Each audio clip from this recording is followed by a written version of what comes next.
And we turn now to our PBS video podcast, Settle In. For our latest episode, I spoke to pioneering digital forensic expert Hany Farid. We talked about why disinformation spreads online, how to find reliable sources of information, and why he's still hopeful about our digital future. The thing you have to understand about social media is not only is it doesn't care about real, fake, true lies. In fact, it actually prefers algorithmically the spread of mis and disinformation because that's what leads to user engagement. So the algorithms have learned how to spread the most salacious, outrageous, conspiratorial content because that's what the billions of people online click on. And so in many ways, we've known this for a long time, is that the lies spread much, much faster than the truth, which of course adds a whole nother complexity to the speed with which we have to respond and also the consequences for getting it wrong. I mean, you just said something fascinating, though. It's not just that people are spreading these things because they do. It's not a coincidence. Rage bait was the word of the year last year, right? But it's that the algorithms actually prefer them over real information or real images. Is that right? That's 100% right. And the reason, of course, is because the business model of social media, think X, Facebook, Instagram, TikTok, et cetera, is user engagement. The more you click, the more ads we deliver, the more money they make. And so the algorithms, they didn't set out to burn the place to the ground. They didn't set out to do that. It was learned. And, you could blame the social media giants for this, and I think we should.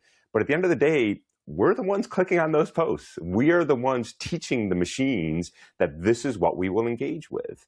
And so, yeah, it's learned that, well, when the user clicks on this, give them more of this. And rage bait works, clickbait works. We click on it. And so we have to return to our trusted sources. We have to understand that people like you work really hard to figure out what is going on in the world. They talk to people like me to understand it and to bring that information to you. And you don't have to figure out what's going on in the world in the first 10 seconds of an event.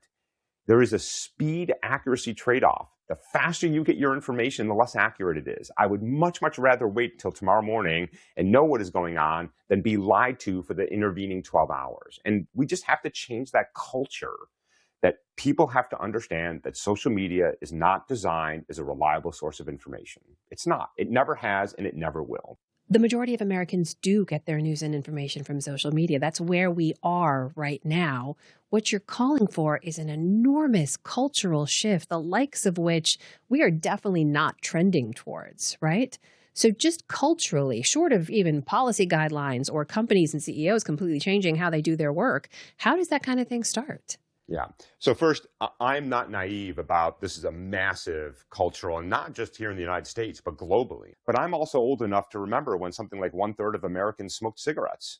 And we thought, well, that's just the way it is. And we smoked in grocery stores. We smoked in restaurants. We smoked in airplanes, for God's sakes. And it was the norm. But we changed because we realized that this stuff is killing us. And I would argue social media is not that different. Now, I don't think that change will happen slowly. I don't think it will come without pressure from Congress, from our regulators, with liability from the courts holding these companies responsible for the harms. The parallels to tobacco are not far off. Now, the good news is I think there's at least a glimmer of hope in the horizon. So if you look, for example, today, there are massive litigations happening around social media and the addictive properties and the impact to children in a way that I think 10 years ago, I didn't think we would see these cases. And so there is movement. Australia has banned social media for kids under the age of 16. The EU and the UK and other parts of the world are considering similar legislation. I think there is an awakening that while there are positive aspects to these technologies, to social media, it is clear the harms are unambiguous. It will take a lot of conversations. It will take a lot of serious people thinking about this in a serious way.